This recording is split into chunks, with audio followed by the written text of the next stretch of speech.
विद्यार्थी मित्रांनो, मी प्राध्यापक भगवानराव मस्के, संचालक संस्कार स्पर्धा परीक्षा मार्गदर्शन केंद्र कळमनुरी, जिल्हा हिंगोली। तर विद्यार्थी मित्रांनो, आज मी तुम्हाला विसर्ग संधीमधील एक नियम सांगणार आहे। त्याच्यामध्ये की हा नियम मी का आपल्याला व्हिडिओच्या माध्यमातून अध्यापन करत आहे, कारण इथे विद्यार्थी कन्फ्यूज होतो आणि आपला हातचा एक मार्क गमावतो। आता विद्यार्थी मित्रांनो, विसर्गापूर्वी अ स्वर आहे, विसर्गापूर्वी काय आहे? अ स्वर आहे आणि विसर्गाच्या समोर क, ख, प, फ ही कठोर वर्ण आहे। विसर्गाच्या समोर क, ख, प, फ ही कठोर वर्ण आली तर विसर्ग कायम राहतो। काय राहतो? विसर्ग कायम राहतो। इकडे पोट शब्द एकत्र येणारे वर्ण, एकत्र येणारे वर्ण आणि जोड शब्द।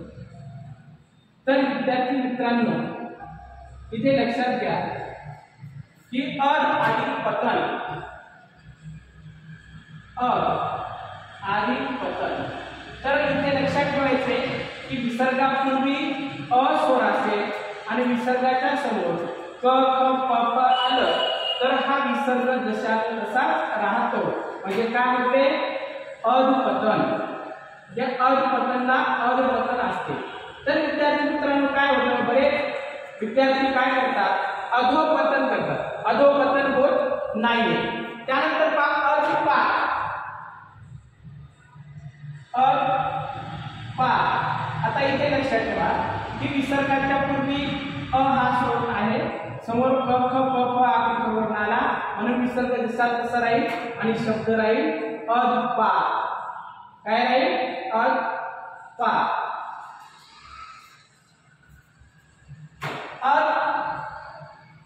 उष्य, उष्य अधिक का, उष्य अधिक का। आता इथे लक्षात घ्या की विसर्गाच्या अगोदर अ हा स्वर आहे आणि समोर क, ख, प, फ आला तर विसर्ग जसा तसा राहील। काय होईल? उष्य का, उष्य का किंवा प्राप्त का, प्राप्त का। म्हणजे इथे सुद्धा विसर्गाच्या पूर्वी अ स्वर आहे, समोर क, ख, प, फ हा कठोर वर्ण आला, विसर्ग जसा तसा राहील आणि जोड शब्द राहील प्राप्त का।